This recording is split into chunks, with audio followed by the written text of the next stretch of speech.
mais destaques do derby paulista na sequência, mais do futebol no Brasil como um todo, mas o Fla-Flu da Arena Pantanal. Vamos ver os gols. 4-0 do Fluminense. Que trombada, hein? Vamos lá. Aí logo no primeiro minuto, olha o Rômulo. Esse que fala é o Rômulo, volante do Flamengo. E o Marco Júnior abre o placar. Marco Júnior marcando seu 6º gol em 10 partidas. Nesse bate-rebate, quem marca é o Pedro, aos 17 minutos. Aos 42, jogada pela esquerda e após bela troca de passes, Marco Júnior finaliza. O Diego Alves até salva na primeira, no rebote.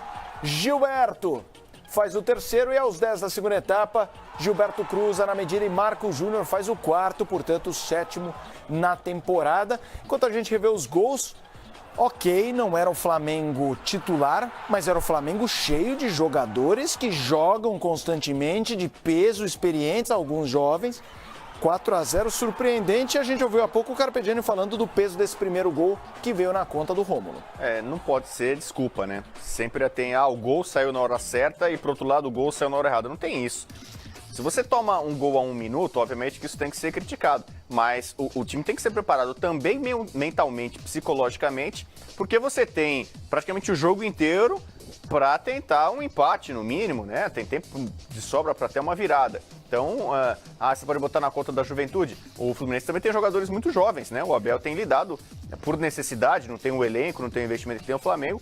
O Abel tem tratado com garotos, como o Pedro, né? Que acho que até o Abel tá dando, né, muita bola pro Pedro, dizendo que ele é melhor que 90% dos atacantes de área do país. O fato é que ele tá fazendo um bom papel. O Fluminense encaixa 8 partidas sem perder. O Abel mudou o esquema tático do Fluminense, é um time que era muito vazado, tomava muitos gols. Ele passou a adotar aquele sistema com 3 zagueiros, quando se defende com 5 homens atrás. E libera, né, no momento certo os alas. O Gilberto tem se destacado muito, né, inclusive com mais um gol, tem ido muito bem o Gilberto como ala, assim como o Pedro está indo bem na parte ofensiva.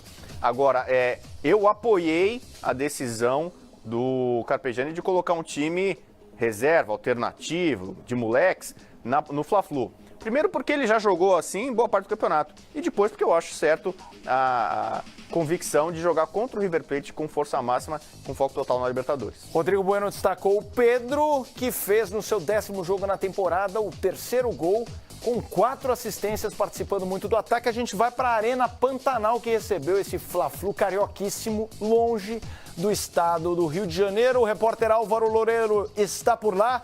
Traga um pouco do bastidor desse jogo, o clima de um Flamengo que tem a Libertadores, jogo contra o River Plate, um 4-0 na cabeça para administrar essa ressaca. 20 horas e 2 minutos. Boa noite para você, Álvaro.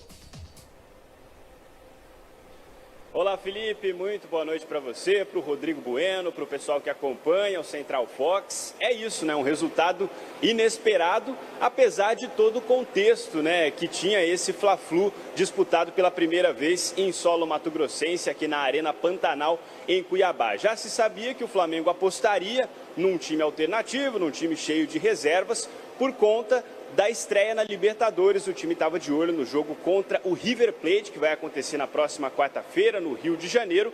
E o Fluminense, a gente sabia também que vinha com força máxima. O Fluminense, que já vivia um bom momento, vinha de 2 goleadas, mas ninguém esperava, claro, um resultado tão elástico, né? Se tratando de um clássico. Os 2 treinadores, claro, falaram sobre isso depois nas entrevistas coletivas. O Abel Braga dizendo que não dá para diminuir, né, o resultado, não dá para diminuir o valor dessa vitória do Fluminense sobre o Flamengo. E o Carpegiani dizendo que essa vitória não terá nenhum peso psicológico negativo, né, na relação do time aí, que antecede, né, nos dias que antecedem um importante jogo, essa estreia na Copa Libertadores, que é a prioridade do Flamengo em 2018. A gente vai ouvir agora a entrevista coletiva do Abel Braga, as palavras do treinador tricolor, logo depois dessa grande goleada sobre o Flamengo. Vamos ouvi-lo. Tem uma série de complexidades, né, quando tu joga um Fla-Flu. A primeira delas é que nós não ganhávamos deles há 2 anos. Víamos fazendo grandes jogos contra eles. E eles sempre empatando conosco, às vezes ganhando. Mas hoje é uma vitória incontestável, porque quando você vê um um resultado, um placar que não é usual, normalmente fala assim, não, 4 foi um número exagerado. Mas a verdade é que não foi. Nós estivemos muito mais perto de aumentar do que de sofrer.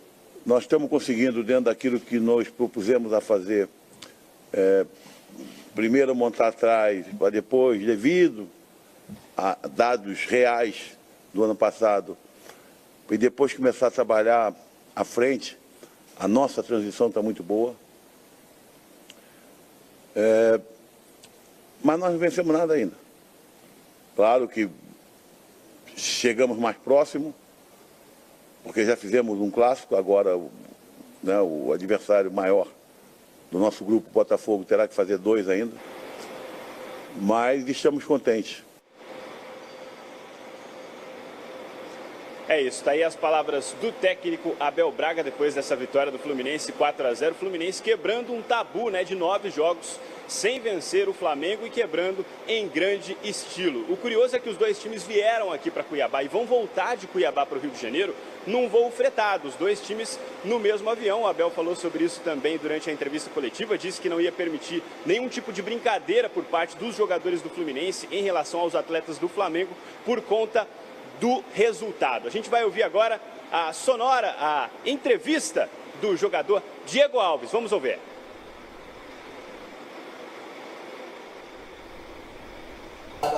Opa, daqui a pouco, Álvaro Loureiro, daqui a pouco que trouxe informações de bastidores, a entrevista do Abel Braga no Twitter, a gente viu muita gente falando que o Diego Alves não estava com reflexo e tudo mais. A gente, ao longo da programação no Fox Sports, vai falar muito mais sobre o Fla-Flu, mas agora, Rodrigo Bueno, Abel Braga. Falamos sobre Fábio Carille, o que dizer do Abel Braga com esse time de meninos, como você disse, já num longo período sem derrotas e agora um 4-0 em um Fla-Flu. Aliviado, né? Porque no ano passado ele foi muito cobrado por não vencer Fla-Flu. Até empatou um 3-3 na Taça Guanabara, ganhou nos pênaltis, mas depois perdeu a decisão. Então, para ele, é uma grande vitória. Abel, com todos os problemas administrativos, financeiros do Fluminense, continua no clube, mudou o sistema tático e tem muito mérito nessa vitória e na melhora do Fluminense, que vem de 8 partidas sem vitória e agora vai avançar também, vai tentar apostar muito na Copa do Brasil. Atenção, torcida do Flamengo, na sequência do Central Fox, você verá Campeonato Argentino, Vélez Sarsfield e River Plate. River Plate é o primeiro adversário. Depois desse jogo, os argentinos irão para o Brasil para enfrentar o Flamengo. Mas vamos agora mais uma vez à Arena do Corinthians. Fernando Caetano.